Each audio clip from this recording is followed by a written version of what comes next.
But it is going to cost us all more to mail a card, letter, or bills. The price of forever stamps just went up 3 cents to 63 cents each. It started Sunday. The U.S. Postal Service asked for the price increase to offset the rise in inflation overall. So first-class mail prices are up 5.4%. If you want to send a postcard, that's going to cost you 51 cents compared to 48 cents. And the cost to ship packages, even the products themselves, could go up as well if UPS workers go on strike August 1st. Now, this would be the biggest walkout since 1959. Did you know that 58 million packages were shipped in the U.S. each day in 2022? That's around 674 packages per second. Pretty incredible. UPS handles about a fourth of those packages shipped each day in the U.S. So if there is a strike, it's going to be a very big deal. And that package you may be waiting for will take a lot longer to get to your doorstep. UPS Teamsters in New Jersey, North Carolina, Ohio, Texas, and dozens of other states held practice pickets over the weekend. They posted these photos on Twitter saying they're fighting for all working families, battling to reclaim what it means to be a worker in America. Emily Peck, markets correspondent for Axios, joins us now. Emily, great to have you. So where do negotiations stand right now? Are both sides even talking? They're not. As far as we know, both sides said that the other side walked out and refused to continue negotiating. This happened last week, and we haven't had any updates since then. And both sides sort of blaming the other, Teamsters blaming UPS, UPS blaming the Teamsters for stopping talking. So can you outline for us what are workers asking for specifically? Yeah, so I mean, workers, their biggest ask is for more money. They feel like UPS brought in record profits, especially during the pandemic, and they haven't participated in or shared that. So that's their huge ask. They don't want excessive overtime. There's a difference between how certain classes of UPS workers are treated. They want to get away from that and eliminate that difference as well. And they don't want forced overtime, but really pay is a very, very big issue, as it is for most of us. Absolutely. Understood.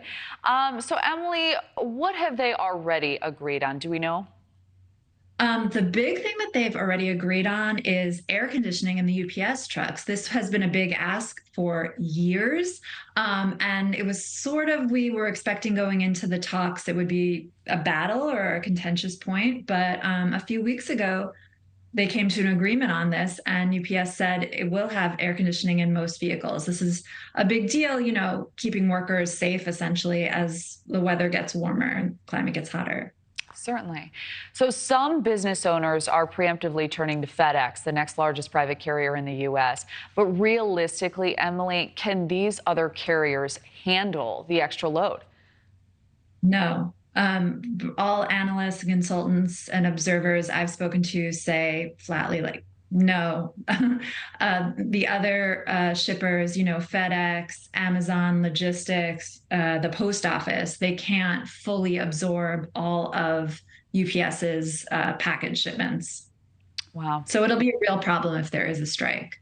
Absolutely. How much more is this going to cost business owners and the rest of us? I mean, it depends how long it goes. If it actually happens, you know, the contract that the Teamsters currently have runs out at the end of the month. So the earliest we would see a strike would be August 1st. And there still could be an agreement that they come to. If there is a strike, you know, we're talking billions of dollars. We're talking supply chain disruptions, just as we head into kind of the busy season in the fall, right, headed into Christmas. Businesses really need to ship a lot of stuff. The economy has changed, you know, since 2020, 2021. People are getting more packages. Finally, the supply chain had kind of normalized from where it was in 2021. You remember, things were kind of crazy. We saw those pictures at the ports of container ships backed up and of shipping containers kind of stacked up.